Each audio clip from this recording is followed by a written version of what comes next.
Hi friends, this is Anna. Thanks for being here this morning. I am here to share the October paper pumpkin kit. It has taken me a few days to get around to this. There's been a lot going on around here with harvest, and we are in the middle of the basement renovation to turn it into my new craft area and space for classes. There has just been a lot going on, so it took me a few days to get to this, but this October paper pumpkin kit is absolutely beautiful, and I have a ton of alternative projects that you can make with it. This kit, I think this is the most alternatives I have ever shared because there are so many different ways to use these parts and they are just beautiful. So what came in this month's kit? We got enough materials for 10 cards if you use them as designed, of course. We got the beautiful, I love these envelopes. Paper pumpkin kits just have the neatest envelopes. We have the foil accents on the front, and then on the back, the cute little plaid pattern. And then there were enough materials to make 10 of this card. Now, can you tell that all of those snowflakes are foil accents? Not sure if you can really tell that here, but enough to make 10 of this card. Now, I am going to show you this. The back side is also printed. So on some of my alternatives, I have actually cut this card base apart and used it on several cards. And then enough to make 5 of this card. Now, this is a vellum accent. Really pretty. I did stamp the trees in the background with one of the stamps that came in the set. And speaking of that, let me show you a little bit of what came in the set. So we got 5 of the shaded spruce card bases, 5 of this printed card base, and then enough of all of these die cuts to make at least 5 of the cards shown. Let me show you the stamps that came in this month's kit. We have the trees and the snowflakes, and then some really nice greetings. Merry Christmas, peaceful Christmas wishes, holiday cheer from our home to yours, wishing you and your family all the best, sending you peace and joy all year long, and to you and yours. The ink color that came this month was shaded spruce, so I have another ink spot to add to my collection. And then, like I mentioned, all of the die cuts. Also got some adhesives, like always. And did I forget anything? Stamp ink paper. I think that was it. Some embellishments, some of the twine and the gems. So for those of you who aren't familiar with Paper Pumpkin, it is a subscription kit that comes in the mail once a month. You can sign up and just receive it one time, or you can sign up and Stampin' Up will send it to you until you decide to change it or pause it or cancel. So these kits cost about $22 a month, and you really get a lot for a fun experience to escape from life for a little bit, as well as, you get the materials to make your project, but then you have the ink and the stamps that you can add to your collection. It can be a really great way to build up your ink colors. So I'm going to leave these two here for a second, and we are going to start looking at these alternative ideas. I've tried to organize these in some categories, so we'll see if I can go through and explain these in a way that makes sense. Now, for this card right here, told you, because the front and the back has this pattern on it, that I cut some of those apart to make extra cards. Now, actually, I'm going to show you these two first. So here are 2 alternatives I created with just the standard card base. I still have the entire card base here, and I just use different decorations on top. So on this one, I just use some twine and this cute tag. This comes together so fast. Same thing with this one. I used the long banners, put them on here, cut the extras off, and then I actually used the extras on a different card. And I just love this foil Noel die cut. It's just beautiful. And I don't know if you can see all of these little sparkly gems. The gems in this kit are maybe the prettiest ones ever, in my opinion. I really, really would love for Stampin' Up to come out with a pack that we can order just with these because they're beautiful. So here are 2 really easy ones I came up with that card base. Now let's look at some where I took one of these card bases and I trimmed it into pieces. So first, I basically trimmed it in half, and then I trimmed this piece down to 3 7/8 by 5 1/8. I put it on a piece of white cardstock that measures 4 by 5 1/4, and added these decorations. So you could take 2 card bases cut it in half, trim to that measurement I gave you, and it's a little bit hard to tell here on my black background, but I put that on the black card base, and I just love this one.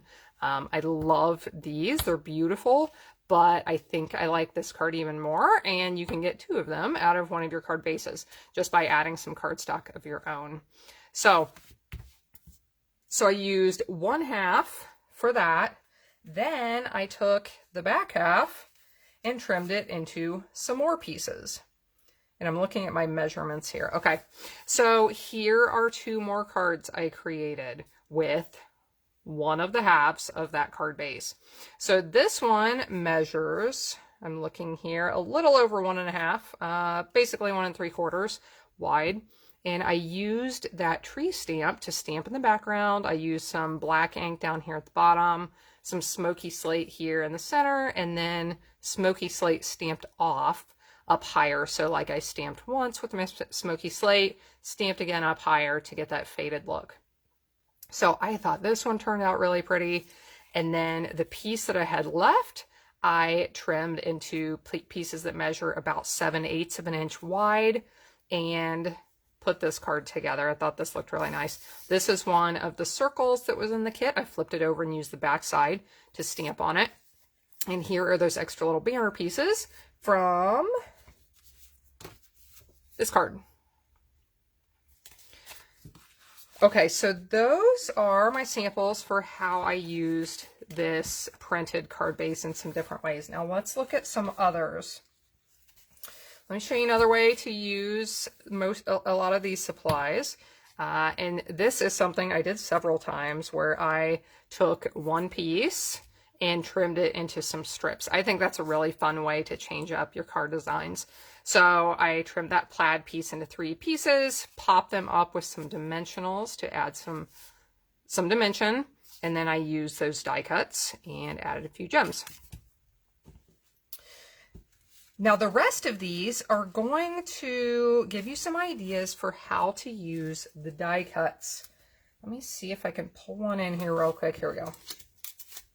So we have the tree die cuts, and we also have the word Noel, if I can find that.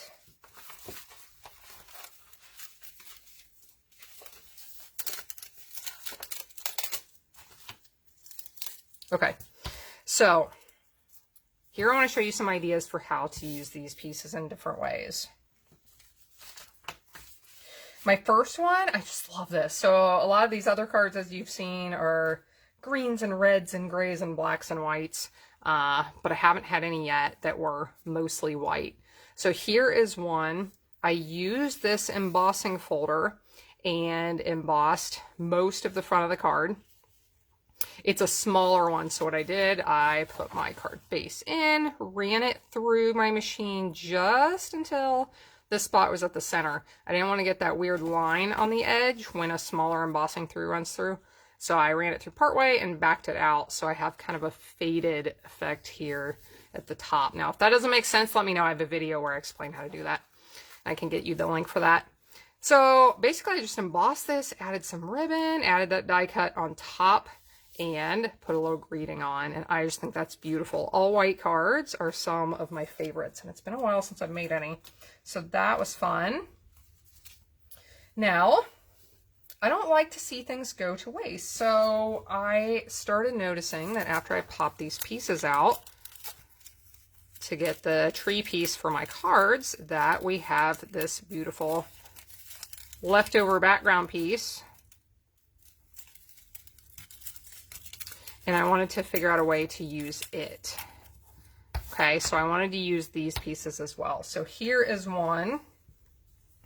I have mounted that onto the plaid piece, which I put over some red onto that shaded spruce card base.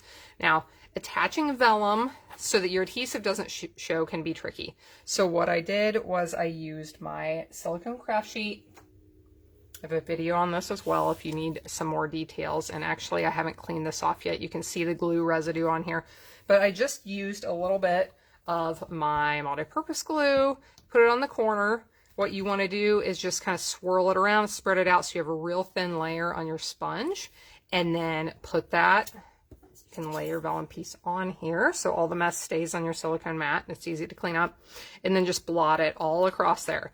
If you get a really nice and even layer, you will not see that adhesive through your vellum. Now, I had a few little globs that were a little bit thicker, and as you can see, those do show through. So if you get it really nice and even, then that will not show through.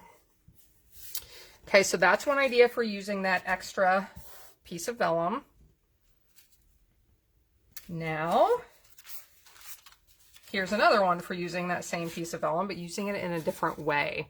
So on this one, I used that piece of vellum as a mask. I applied some of that same glue to the back, let it all dry. You have to make sure it's dry. And then I put it here on the front of my card, gave it a press, and used my blending brush to pick up some of that shaded spruce ink and swirl it over the top until it was dark enough that I like the look. And so then we have those trees in the background, which I thought looked really neat. Okay, let's see. 3 more ideas for using these die cuts and the negative pieces. Here's one more for the trees. So I had fun. I got out my spritzers. And what I did was I laid one of these pieces onto a piece of white cardstock. And then I used my spritzer, which was here. It looks like it's hiding now. To just spritz over the top. Now, when I did this, I would definitely recommend using rubbing alcohol in here and not water. So I mixed rubbing alcohol with my ink, my shaded spruce ink, and when I spritz, this is the effect I get. You don't want to use a lot of liquid because it will start to run and bleed and bow your paper and everything. But that rubbing alcohol really helps because it evaporates quickly.